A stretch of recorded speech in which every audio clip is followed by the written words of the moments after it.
The following video is reposted on all my social media channels as a public service and in defiance of big tech, deep state censorship. You can do your part to defeat the Orwellian Nazi cabal by sharing and reposting this video on your channel.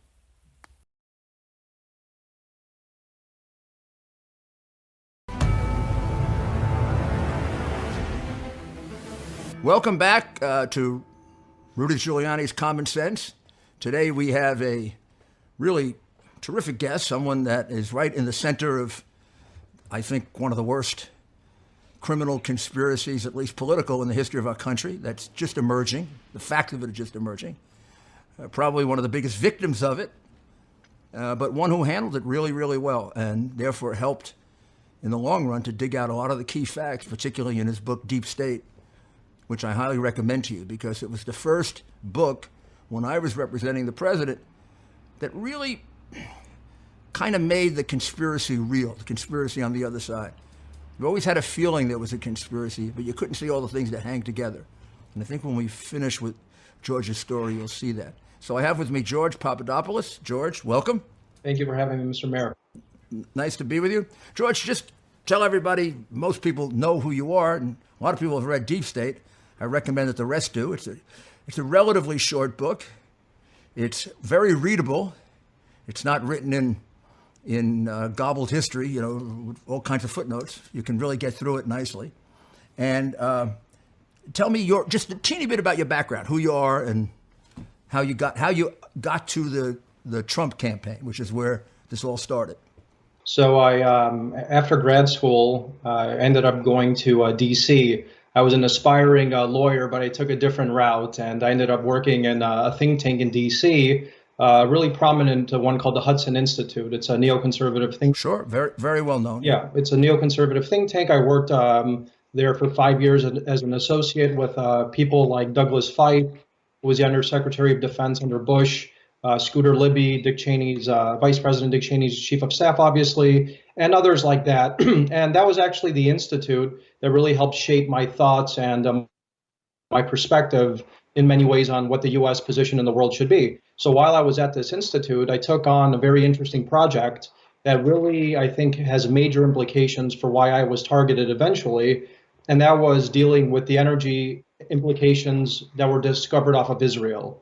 In 2010 and 2011, at that time, the Israelis just discovered natural gas. The Arab Spring reverberated through the Middle East, and the Turkish-Israel relationship collapsed.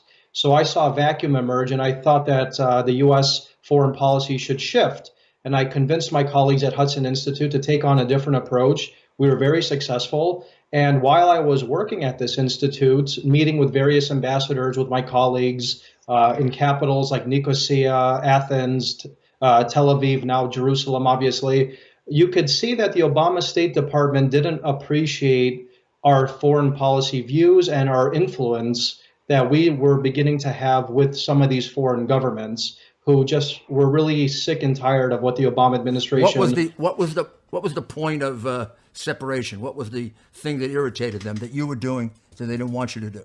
The main point of contention was that the Obama State Department wanted a pipeline from Israel going through Turkey. And we all know where Turkey is ventured off as basically an Islamist dictatorship. And my colleagues and I thought that this pipeline should go from Israel to Europe directly from Cyprus and Greece, which, if you know some of the history in that part of the world, you could understand how sensitive this matter is. And obviously, the second point of contention that I personally advocated for was, the Sisi in Egypt. I remember for moments when I would be in Athens and I would travel to and talk to the Ministry of Foreign Affairs there and tell them, look, this guy, meaning Sisi, is your top ally. I don't care if he just came to power and some European capitals and even Washington don't appreciate him. You need to become allies with him, and so do the Israelis. So this was some of the behind-the-scenes type of work I was doing while I was in D.C. and abroad. And while I was doing that, all of a sudden, as I mentioned, we would see various ambassadors reach out. They didn't like what we were doing. And that various involved Obama ambassadors. Various Obama ambassadors. And that evolved into various defense attaches meeting with me or reaching out to me in London and Athens, trying to figure out what I was up to. And that followed me through my work on the Ben Carson and Donald Trump campaign. So the reason I bring up the background is that people understand the greater story of why there was a motivation to really get me involved in this counterintelligence trap. Well, particularly with Sisi, they had overthrown Mubarak. The Obama people had overthrown Mubarak. Questionable decision as to whether or not we go from bad to worse. They were all kind of involved in that. Hillary would have been tainted by that. And all of a sudden, he was replaced basically by the Muslim Brotherhood. So it really was a bad to worse. And then Sisi took over. And they were, I think, unhappy that they would have been much more comfortable with the Muslim Brotherhood sort of leaning administration they had in Egypt, which, of course, on the other side, on the conservative side, I mean, we see that as basically playing with terrorism.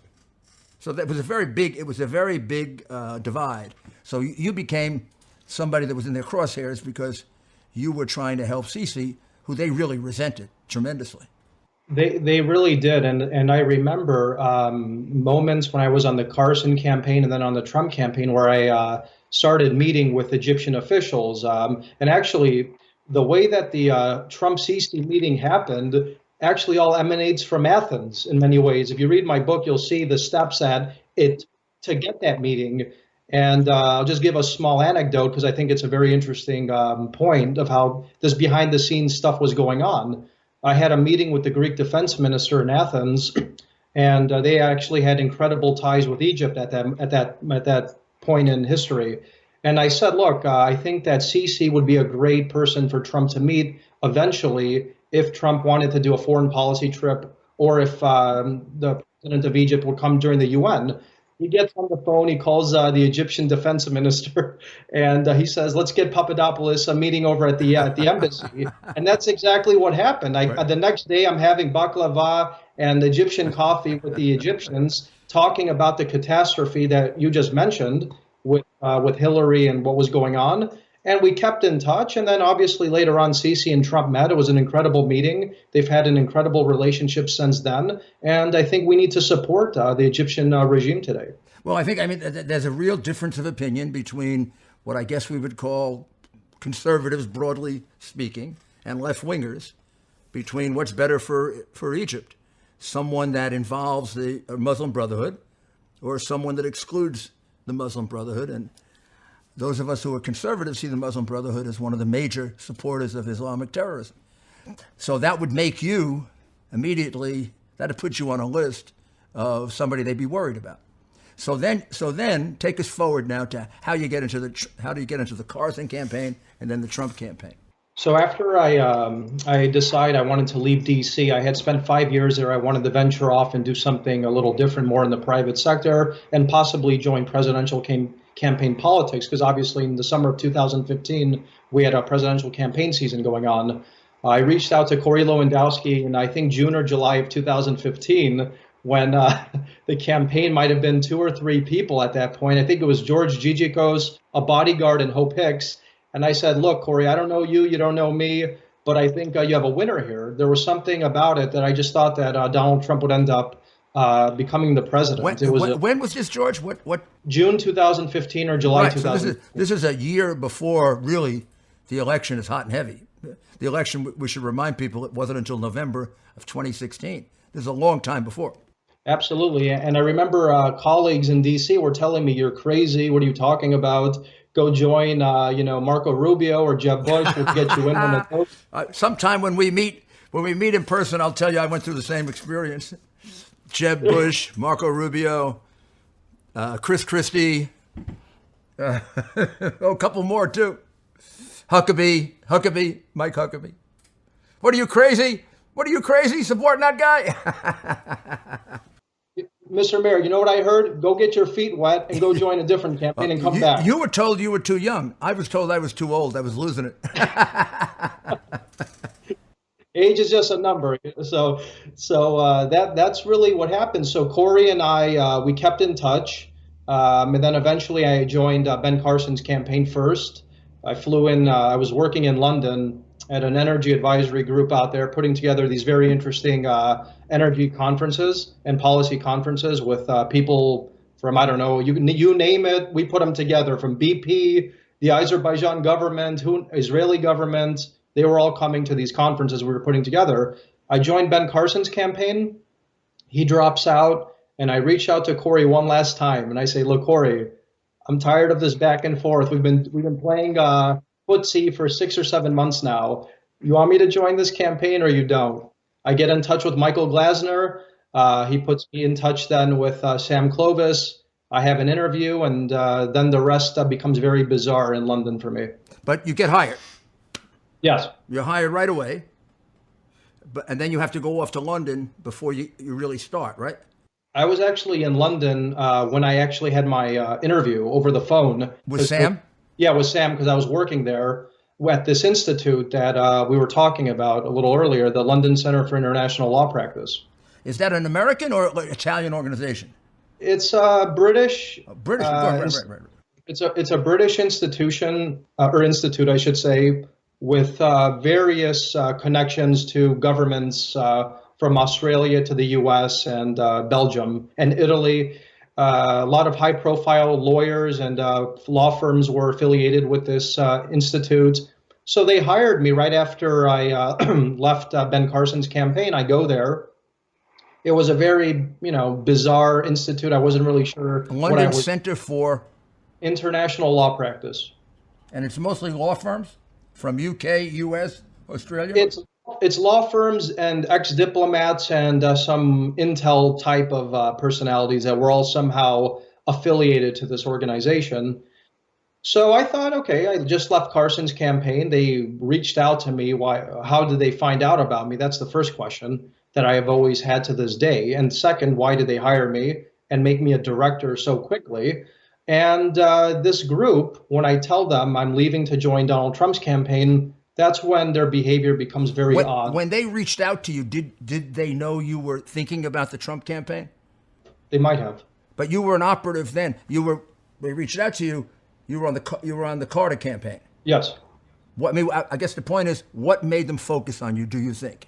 I think it's because I had been in London initially. Then I joined the Carson campaign, and there was some interest by them to find out more or less why and who I was. I don't have any other understanding of why they would reach out to me and make me a director at their institute within 48 hours, unless they were told to by some entity. But your the attention you got at that point was because of your association with the Carter campaign. I think so, yes. And then very shortly thereafter, you called Corey and you reestablished a relationship with the Trump campaign. Yes. While I was working for this institute, I reached out to Corey one last time, and I said, Corey, let's stop playing footsie. Let's figure out how we're going to work together. And he says, you're hired.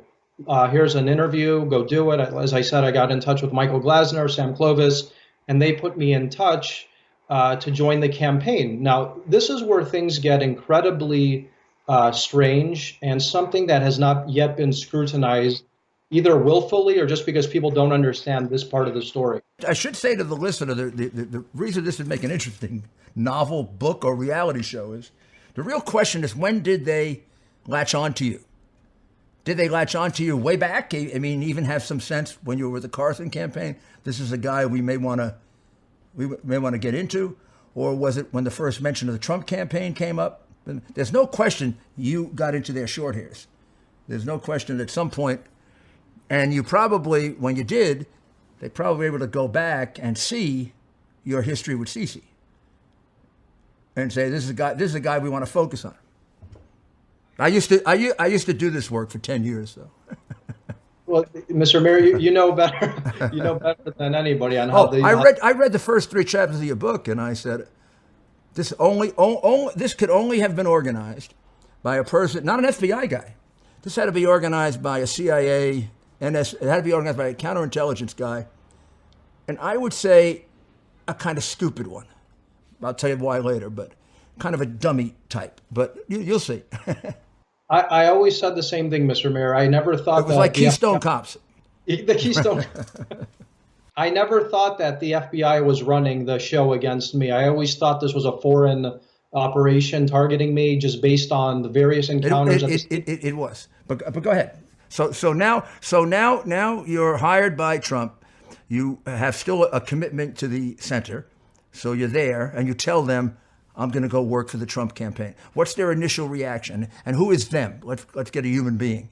Now this is where things get incredible, and mind you, this is early March 2016, before even the Washington Post identified me as an advisor on the campaign. So we got to put that into context for the second here. In early March 2016, I am brought into an office by a director named Naji Idris, who says, "You need to meet this other director." At the moment, I had no idea who this lady was, except I thought she was just a high-profile attorney. Her name was Arvinder Sambe. Now, why do I bring up Arvinder Sambe? Because while to the naive George in 2016, I thought she was simply an attorney and a director at this institute, after people did a lot of research on her, we find out that she actually worked with Bob Mueller after 9/11, and that she had a key role in introducing UK officials to Bruce Orr during the 2016 election, according to people's research. Now, I don't know why I was introduced to her, but she is the one who tells me, "You need to go to Rome. We're going to help you make contacts for the Trump campaign, and they're going to be very beneficial for you." And that's how the whole situation got moving, where I met with Joseph Mifsud, various Italian government officials in Rome a couple days later. This was all before the Washington Post knew I was on the campaign. So you had not been publicly revealed as being part of the campaign. No. You had told them you were part of the campaign as part of your exit from them, right? That I was leaving planning, yes. Theoretically, you were now still working for them and wrapping up your work. Yes. So, and she is the one who organizes your trip to Rome. Yes. And what's the trip to Rome for, theoretically?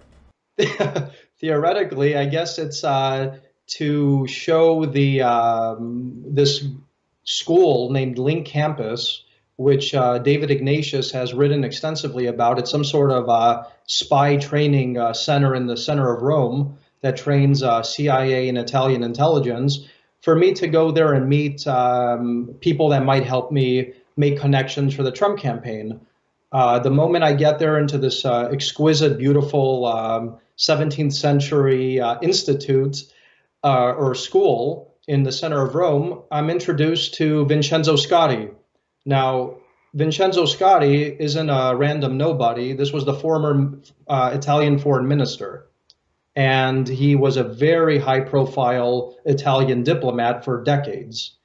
He reaches out to me. He says, "Papadopoulos, I've heard all about you. Why don't you come here? I want to introduce you to a lot of people here at Link Campus." I get there. There's a conference going on with Libyan officials. If you remember back then, Libya was divided between two governments. Of course, yes. And Italy had a huge interest. Another Obama-Clinton breakdown, right? They overthrew Gaddafi, had no idea what they were going to get, and they made things much worse, which ultimately leads to Benghazi. That's absolutely right. So yeah. Another embarrassing failure of foreign policy by Obama, Biden, and Hillary. You're absolutely right. That they're trying to cover up. You're absolutely right, and we know what happened with the scandal with Hillary because of that. But I didn't think too much initially of that, because I thought this might be some sort of Georgetown university. Sure. You know what I mean? Where you have these type of conferences and these type of high-level diplomats who are affiliated with this university or whatnot.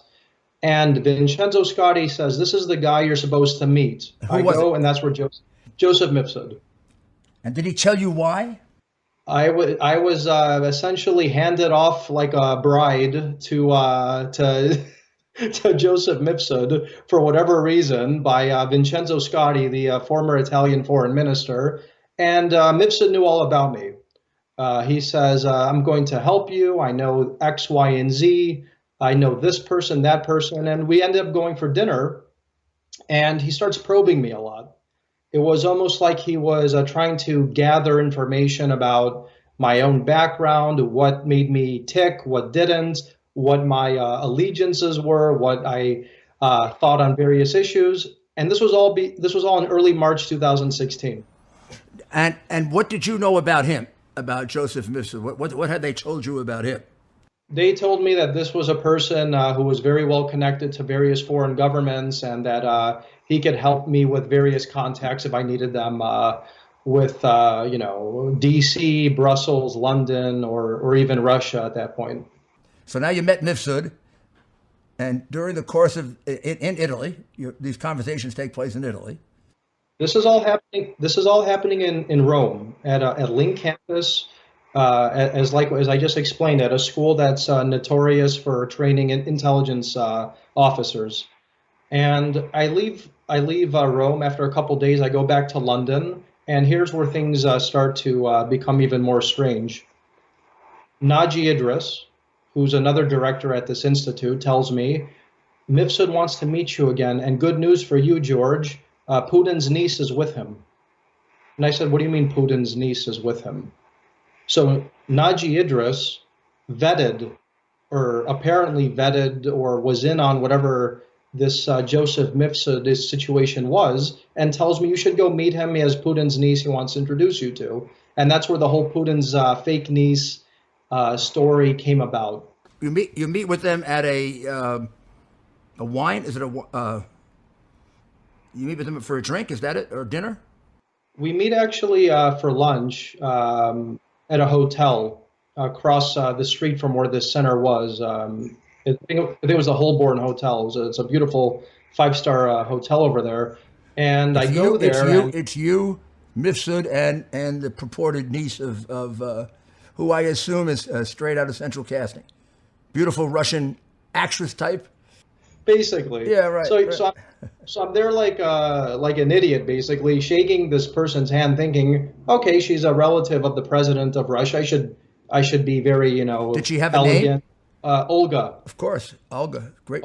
They're all Olga, So I'm having this meeting with them. Nothing really comes about. I basically tell them that, it would be interesting to see about a Trump-Putin meeting, because Trump had always talked about Vladimir Putin and Russia. There was nothing suspicious or odd about it. And as you know better than anybody, a lot of candidates actually go on foreign policy trips during the presidential campaign season. It's the way they develop their credentials. In fact, he did take a trip to Mexico in August, remember, in the middle of the campaign, to meet with the president of Mexico. Exactly. And even Carson, when I was on his campaign, he traveled to Georgia to talk about the refugee issue. And if I recall correctly, Obama went to Germany when he was running. And it's a rather common way, particularly if you don't have established foreign policy credentials, to do a couple of those trips to show you can deal with foreign leaders. You're absolutely right, Mr. Mayor. And that was my logic at that point. Right. No, obvious. Yeah. As a foreign policy advisor, I had two responsibilities. One, to help craft any speeches or any potential talking points on foreign policy. And the second is to possibly think of a foreign policy trip. It's very simple. And Mifsud says, I could introduce you to Putin. The Russian government knows all about you. And you're going to meet the Russian ambassador here in London, who I've already spoken to about you, which we all know was fake and nonsense. So Mifsud and this Olga began to play games. There's a lot of rumors that Olga and even Mifsud were actually working with Western intelligence. I think that's the overwhelming suggestion, and evidence is leading to that conclusion now. So why Naji Idris, this institute, Link campus, and this FBI lawyer, Arvinder Sambe, were all in the mix to make this happen? That's something that has yet to be really scrutinized. But the ultimate of the Mifsud relationship is the passing on of the information. It seems to me, and this is now my analysis from the outside, this was all done in order to plant this information with you. Yeah, of course. And so how does that happen? So here's where things happen. After this meeting where I'm meeting the niece of Putin, a couple of weeks later, my name is announced for the Trump campaign. I think this is late March 2016. I go to Israel actually on a separate business conference I was speaking at that time in early April 2016. I come back to London where I was still living at the time. Now you had received a fair amount of publicity. Yes. Because it's only a small group of people, if I recall, 4 or 5 people that are his foreign policy advisors, and each one of you got a certain amount of attention. Yes, that's so. People interested in this you would become a person of interest. Yes, that's absolutely correct. Then we go to April 2016, and by mid-April 2016, I start to really not think too highly of Joseph Mifsud. He couldn't introduce me to anyone of significance. He seemed to bloviate a lot, not really be a man of substance or somebody who kept his word regarding anything. So as I'm distancing myself from him, here's something that I think is now under investigation, actually, by John Durham, and that's the Australian angle into what happened here. Fascinating. Here's what happens. In April 15, 2016, the Australian government reaches out to me. Donald Trump never said the word Australia on the campaign. I've never traveled to Australia, and we had nothing to do with the Australians whatsoever. Yet the Australian government, April 15th, wants to go out and meet with... and where you were in London at the time? I was in London at the time, yeah. And you had no prior contact with the Australian government? Zero, absolutely zero. There was no reason so how do they make contact with you? Well, here's something that I still scratch my head to this day about through an Israeli diplomat. Israeli diplomat, and he had a girlfriend as well, right? Well, this was the apparent girlfriend. And the girlfriend was the secretary to Mr. Downer. Is that right? Well, supposedly, this is all part of the plot or whatever. So who actually makes the first contact, George? So obviously by that point I was very well known in Israel. I had a lot of connections to the Israeli government by that point. So meeting with Israeli diplomats wasn't something that was, shocking or difficult for me at that point. And an Israeli diplomat decides to introduce me to this woman who just happens to have a profile, we later find out, of an intelligence officer and somebody who was working very closely with Alexander Downer. So who makes the first call to you to set this up? The Israeli diplomat. Israeli diplomat calls you and says he wants you to meet. He actually says he wants you to meet his girlfriend, right? Yeah, which is even more bizarre. Yeah. And you have a drink or dinner or with them? We go out. We have chicken wings at a local pub. Just talking foreign policy, etc. And this Australian person. Can you give us her name? Yes, Erica Thompson. Erica Thompson. Yeah, she's actually been interviewed by Durham, I think, 4 or 5 months ago, along with Alexander Downer. So this individual was very hostile towards candidate Trump, calling him a pariah. This was actually something that most of these governments in Europe were calling the candidate, because while America First was music to my ears. Yeah, sure. They saw it as... It was vitriol over there. They couldn't take it. So April 15th, I meet this Australian. April 26th, Joseph Mifsud drops the email information on me. And a couple days later... Now let's go back to that for a second. Yeah. So April 15th, you meet her. Yeah. She's going to set up a meeting with Downer at some point, right? Eventually, yes. Eventually. And then Mifsud comes back into the picture. And what's that date? April 26th. So April 26th, Mifsud shows up in London? He shows up again in London with an email telling me, I'm leaving Moscow. I just met with officials at the Duma, which is the equivalent of Congress over here. So basically, he's on his way back from Moscow. Allegedly. To London. He meets with you, and what happens? You and him alone, or? Well, we're at another swanky hotel in London with probably 50 or 60 other patrons around us having brunch, and he decides in an open setting to drop this allegedly mysterious secret information that at that time had been openly speculated for months in the global media that Hillary Clinton's emails had been hacked. Is that what he tells you? He tells you that they were hacked? He tells me that the Russians have thousands of her emails. That's what he says. Does he use the word hack or not? I don't remember the word hack. All I just remember is that the Russians have thousands of her emails. And I basically asked him, what are you talking about? How did you know that? And he smirks and he says, oh, they told me. It was a very generic type of, like you mentioned earlier, it was planting a bomb on me, essentially. Did he previously mention that they had dirt on her? He just mentioned this email stuff. That's This is the first time that he did this? On April 26th, yes. Had he earlier said that they had dirt on her when you first met him? Had he talked about her at all when you first met him? No, never. But this Alexander, this woman, Erica Thompson, she mentioned Trump prominently as in a very hostile way. Yes, the Australian government was incredibly hostile towards candidate Trump at that point, and even the UK government. Let's not forget, there was one leader in the world who castigated candidate Trump, and that was David Cameron. Do you remember when he called I them? know, I do, and you wrote a counter to that, if I recall correctly. That exactly. So this is why the chronology is so key in what we're talking about here. Right. April 26th, MIPSA drops the bomb on me. A couple days later, David Cameron comes out with this statement. And the Times of London, which, as you know, is London's premier newspaper, reaches out to me, and we have a 2-hour lunch about everything regarding foreign policy and Trump. And they ask me, so what are your thoughts on what David Cameron said? And I said he should retract it, because that's not something a U.S. ally should be saying about a candidate running for the presidency's office. That became a global headline for a couple days.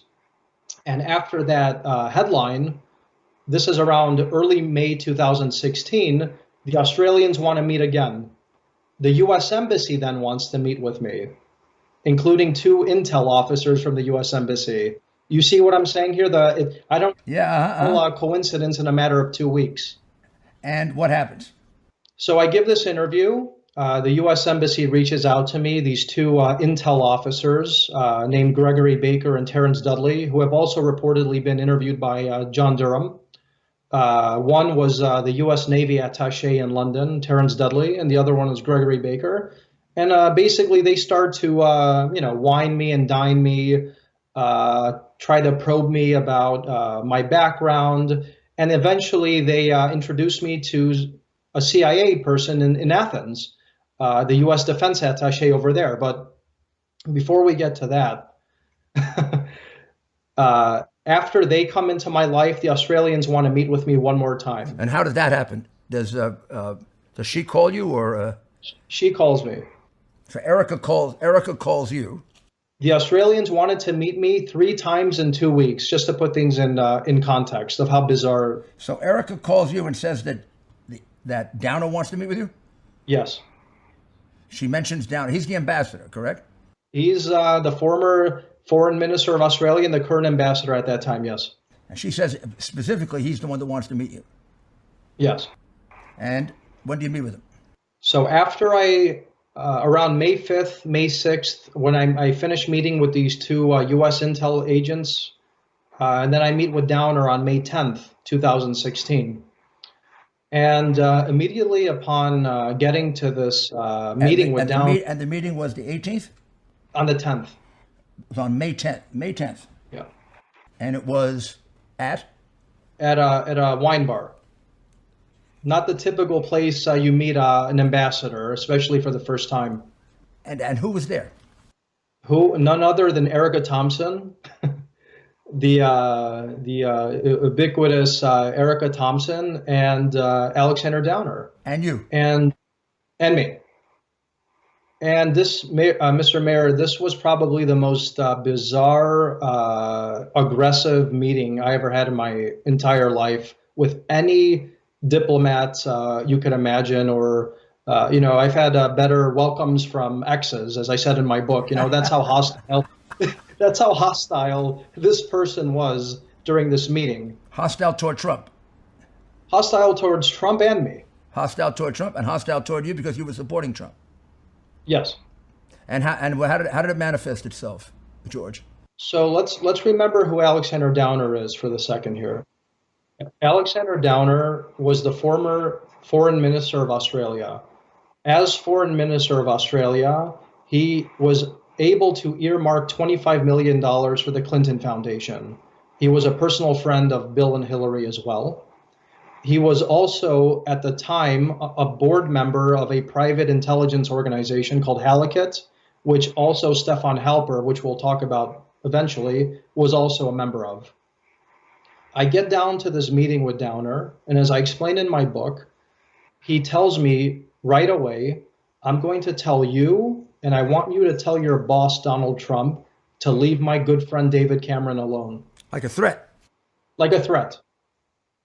And it shocked me, and I went back a bit and I said, why is an Australian diplomat talking to me about the UK Prime Minister, who just a couple of weeks ago was attacking the candidates?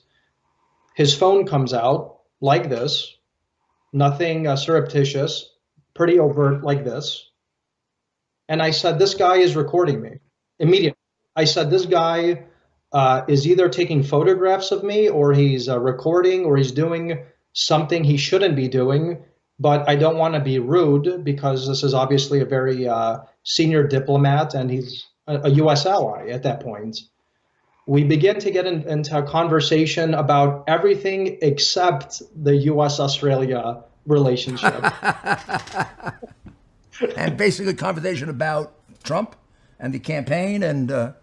Basically about my thoughts on Cyprus. That's why I wanted to mention my background, because that's why I think this target was on me. About Israel, he was telling me that he was the UN envoy to Cyprus a couple of years back, and that my thoughts on that part of the world were wrong. So he was there to basically probe me on my thoughts, what I was advising the campaign on, to tell me that Donald Trump was a pariah, and to record me essentially as he's veering a conversation into Hillary and Russia. And how does that come about? As an invited guest, speaking to a senior level diplomat, I wasn't there commanding or directing the conversation. I was answering questions. Every time I would answer a very sensitive question, his phone would come out. And I said, this guy, there's something just off here, but let me keep going with it until I leave and finish my gin and tonic over here. And when did he get around to the subject of Hillary and sounds like what he was doing was trying to get you angry so that you would defend Trump? Is that possibly what, to try to get out of you the information that you had, that she was all dirtied up? Or what I think was going on here, and let's remember here, on May 6th, my meeting with Downer was May 10th. On May 6th, a mutual friend of ours, Judge Napolitano, was on Fox News saying openly in front of millions of people that Hillary's email is hacked, and possibly the Russians or even the Israelis have her emails. This was May 6th, 2016. Okay, sure. I remember that, yeah. If you Google it, you'll see it. It's on. Yep. But that was a speculation. Complete speculation. Turned out to be right, but... Yeah, that everybody was talking about openly, and especially in diplomatic circles, people were gossiping about. This was nothing criminal. It was nothing. Had you heard it before? Well, I read it in newspapers at that point that her server might have been hacked, but this was open. I mean, this wasn't anything secret at that point. And Downer, here's the story that he says, or I guess is the story that's out there. So basically, we have two different versions of the conversation, right? What he has testified to, we think, and what you're saying. What he says happened is he asks me a question. Oh, so what's going on with Russia and Hillary or something like that? And I say, oh, the Russians have dirt on Hillary. So I use the word dirt, this amorphous, very generic term, dirt, on Hillary Clinton. He gets his phone out. Apparently he records me saying this thing. Now, at the time that this was going on, that this meeting happened, as I explained, the U.S. Embassy reached out. with these two intel guys. Bill Priestep, who was Peter Strzok's boss, was in London at that exact same moment I was meeting with Downer.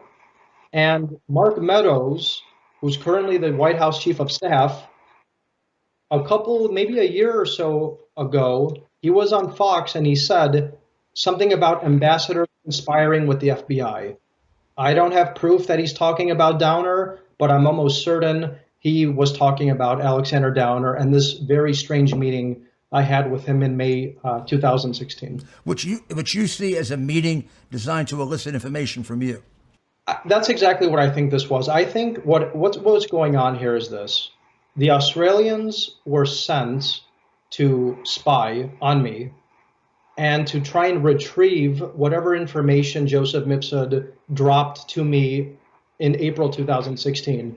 We saw it over and over and over again with various confidential informants, other spies who were trying to get me to repeat what Joseph Mifsud said, except as you saw in all the transcripts, I basically blew everybody off and said, I don't know what you're talking about. But he basically, according to him, he got you to say that the Russians have dirt on that you know that the Russians have dirt on Hillary. Is there anything else he adds to that? He says that, and he says that's what he says. He says Papadopoulos said, "Oh, the Russians have dirt." No emails. No, never used the word email. No interception. Zero. That they had dirt. Okay. Yes, and Attorney General Barr made a very interesting statement. I think during one of his congressional testimonies, he said, "I don't see the link between the word dirt and emails released 4 months later." Something like that. So yeah, I mean, that means Russians have dirt on everybody. I mean, that's hardly a revelation. I mean, when I read those original speculations, I said, "Oh, okay, they have dirt on her. They have dirt on Bush. They have dirt on me. They have dirt on." That's what they're in the business of. So, but he. Now, how do you remember the conversation? Because he goes ahead and he puts this statement into a memo, and possibly it's also tape recorded. So he makes a big deal out of it. Yeah. So what the real scandal I think that is brewing, and why the president himself called out Australia last summer, and why Attorney General Barr is looking into Australia's activities along with John Durham, is because Australia was willfully attempting to sabotage the campaign with this information or with Mifsud. I don't know if there's a connection yet with Mifsud and the Australians, but certainly there's something about Mifsud that John Durham and Attorney General Barr learned about him that resulted in this probe becoming criminal now. I don't have the classified information, but it looks to be very coordinated. Mifsud, at the conclusion of this, makes a memo of it. Downer, yeah. That's what he says, right? And Downer makes a memo of it, which would be rather unusual because it's not particularly significant information. That the Russians have dirt on Hillary, I don't know that I'd make a memo of that. I mean, we all know that. Maybe if you had said hacking, emails, but he makes a memo of it contemporaneously. Does he act shocked or surprised? Well, first of all, you don't believe you said that to him, correct? No. What do you think? What do you remember? First of all, the thing I remember talking to him about was the UK, David Cameron, and the energy business in Cyprus and Israel, which he wanted to probe me about. I don't even have any understanding or any memory, and I testified to Congress, to the FBI, and Mueller about the same thing as I'm telling you here, that I had no memory at all of saying the word dirt. Do you have a memory of talking about Hillary? No, I had memories of him trying to bring her up, and that's it. Like what? Like how? Like how? Oh, so what? So do you really think that Trump is going to beat her? And I said, yeah, of course he's going to beat her. So I was very, it was one of these type of conversations where he was trying to elicit something out of me to then manufacture into what later became a very illegal investigation. So how long was the meeting with you And was she continually a part of it? Was Erica continually a part of it? I'm glad you mentioned this, because Erica went from being a very kind of jovial, probing type of person during my previous meetings to a very stoic, almost person who would scan the meeting with me and Downer.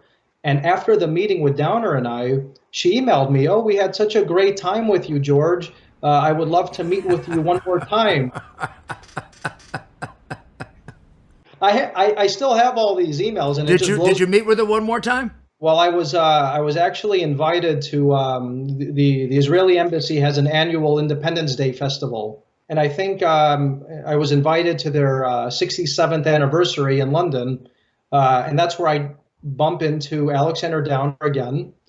I see Erica Thompson, I see the Israeli diplomat, and I see the two U.S. intelligence officers who had met with me the week before, all circulating me and introducing me to people at the U.S. Embassy in London. So they all had an interest in George. You know, I wrote something in the Wall Street Journal about this, Mr. Mayor. I think I remember that. I was the target, you know. So by the time you concluded the conversation with Mifsud, your recollection is you never discussed dirt or Russians having anything on Hillary. His recollection, as far as we know, is that you said dirt on Hillary. He makes a memo of it as if it's very significant. And then he doesn't really do anything until there's a revelation. How many months later? Well, here's something that's come out recently, which I found shocking. And that's the former Australian Prime Minister wrote a book, and he said that Downer was acting on his own. The Australian government had no idea what he was doing when he was meeting with me. And his so-called tip that he gave to the U.S. Embassy in London was not authorized. This is according to Malcolm Turnbull, who was the former Australian Prime Minister. Yes, sure. So we don't know if Turnbull is telling the truth or trying to run away from this, right? Well, there's clearly something very suspicious about Alexander Downer and Erica Thompson that even has the Australian media really pouncing on the story, because it never made sense from the beginning. And they're asking open questions now to Morrison, who's the current Prime Minister of Australia. And there's a very different administration there now, a conservative administration, very pro-Trump, and not likely to cover things up for the prior administration. Well, I don't think they can at this point, Mr. Mayor. The scandal is too big. I think same thing with Italy. The same thing. Italy, I mean, we could really get into Italy. As I think we talked about earlier, the Renzi wants to sue me apparently now for trying to get out Italy's involvement in what happened. So people are panicking. So now Mifsud has the information. He has it in a memo, and we think he has it in a tape recording. But you've never seen that tape recording. Well, I'll tell you what Mueller's team told me. Okay, please. When Mueller's team kept asking me what I remember from this meeting, I kept telling them I just remember meeting a very uncouth, rude diplomat. And they said, "No, you told this guy Russia has dirt." And I said, "I have no idea what you're talking about." This is what I told Mueller's team, 2.5 years ago. And they told me, "No, we know you told him that the Russians have dirt." And I said, "What are you talking about?" And then I told them, "Well, I think he might have been recording me." And Mueller's team said, "How did you know he was recording you?" So they confirmed it to me, essentially. I then testified under oath to Congress about that exact same conversation I had with Mueller. And I think when it comes out that an Australian diplomat was secretly recording a conversation with an American in London, the Five Eyes intelligence agreements might take a real beating, because that's exactly what it looks was going on here. It looks like the Five Eyes were weaponized against myself and perhaps even General Flynn, who had other bizarre encounters in London at that time. So it's your it's your best recollection that you didn't say you had dirt on Hillary, but you might have. That's exactly what I told Mueller, the FBI, and I testified. I remember reading that, so I just wanted to make that clear. There's also the allegation that you were inebriated or drunk during this conversation. Well, it's a little hard. Is it true or not? No. First of all, we had I mean, it wouldn't be the worst thing in the world if you were, by the way. I mean, people occasionally do. No.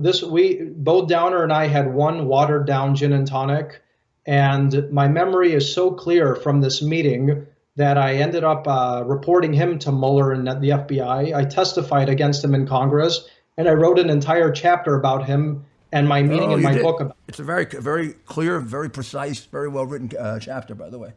Yeah. So this the New York Times, of course, wanted to create this propaganda. Oh, that of course it was a drunk meeting, and that's why he said it. But that's not the truth. And Downer himself has said the same thing. We had one drink, and that's it. Downer has not said you were drunk? No, Downer admitted. He said we had one gin and tonic, and that's it. Now you're finished with Downer. He leaves. When's the next time you hear from Downer? One more time, right? So Downer, I see him a week or so later at the Israeli embassy event, where Erica Thompson reaches me and says, "Hey, look who's here, George."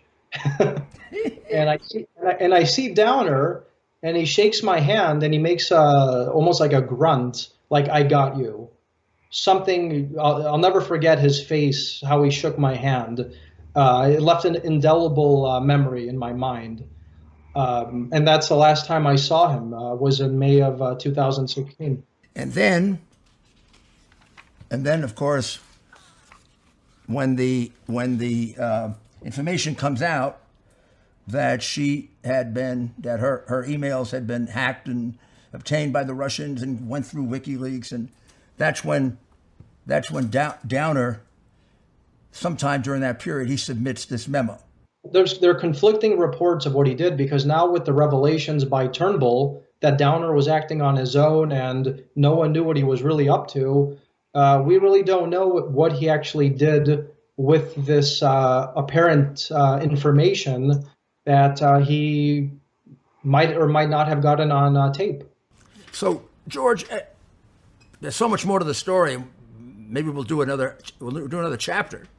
But I really would like you to tell me, and this I understand is your best analysis, not evidence. What you told me up to now is evidence. But what you'd be the best person to give us a sense of what do you think was, I think I know what was happening, but you're in a lot better shape. What do you think was happening? How do you see it now? But now we're several years later, there's a pile of information you've gotten that sheds light on it. What do you think now? Thank you for that question, Mr. Mayor. Initially, I didn't think that General Flynn and I had our stories weren't intertwined.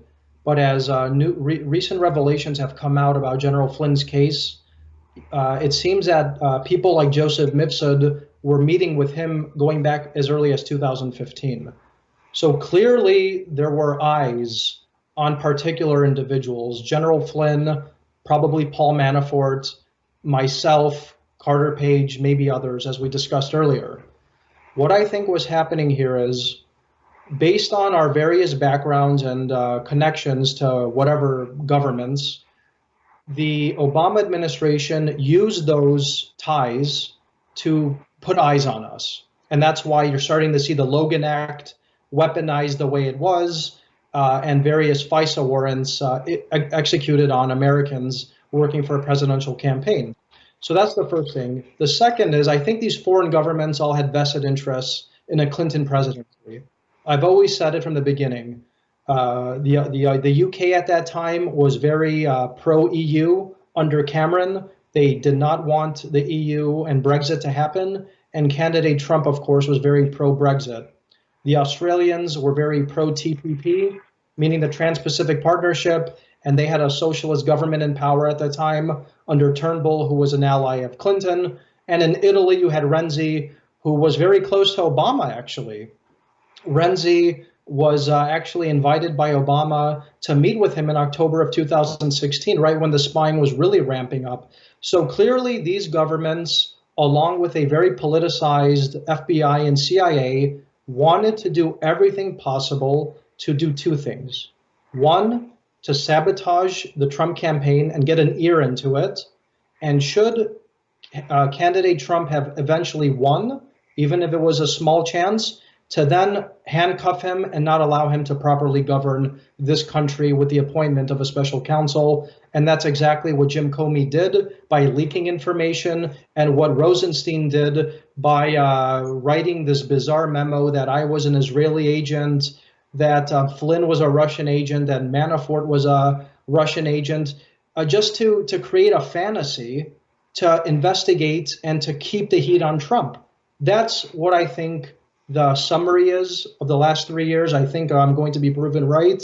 And every day, there's more and more information, independent of you, as well as connected to you, that supports that thesis, which was more or less my guess back when I first read your book and was representing the president.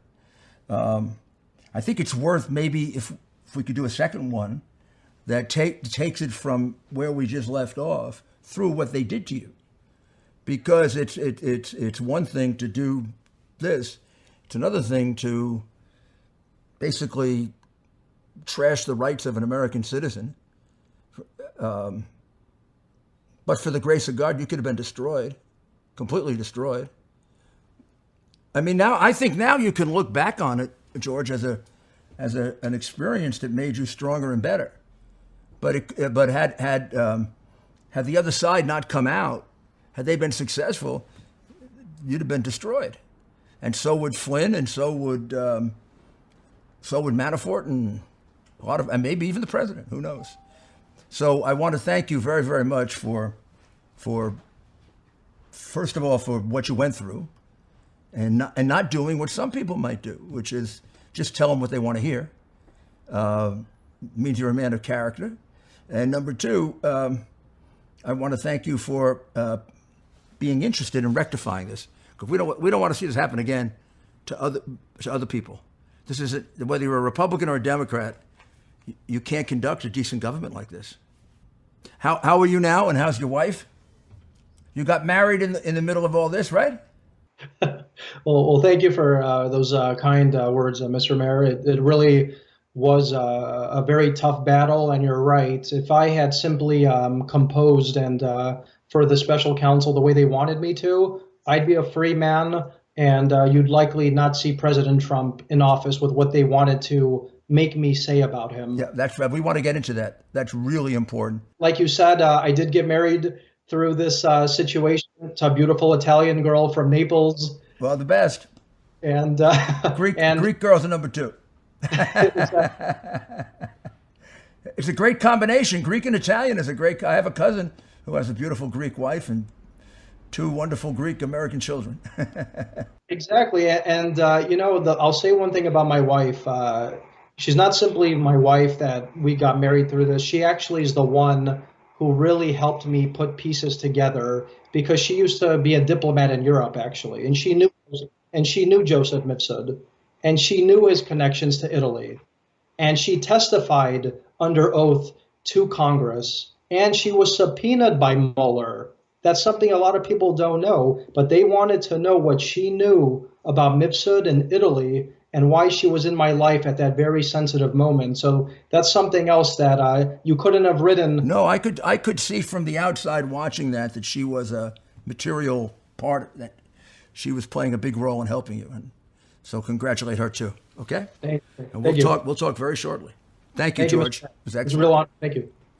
Well, I think that was about as revealing an interview as we've had about this terrible, terrible attempt to first prevent the man the American people wanted as president from becoming president, and then even worse than that, to remove him from office by any means possible, legal, illegal, quasi-legal. Unfortunately, George Papadopoulos was in the middle of it, but fortunately, George came through it and has a very, very solid recollection of it. So I really admire him for being able to have gotten through it, for his honest rendition of it now. And I hope that all of this, as it comes out, will prevent it from happening in the future. And we'll be back with you very shortly. This is Rudy Giuliani with Rudy Giuliani's Common Sense.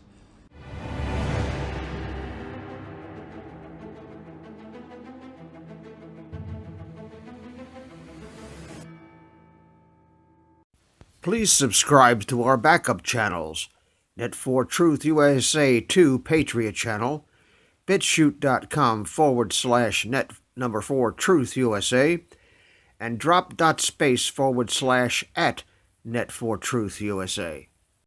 We fly so close to the target, we are on our 5th fighter jet. We will be relentless and persistent until the enemies of freedom are defeated. You can support this channel by using the links in the description, but for a $100 donation, I will personally send you a autographed hardcover special edition copy of Land of Childhood's Fears.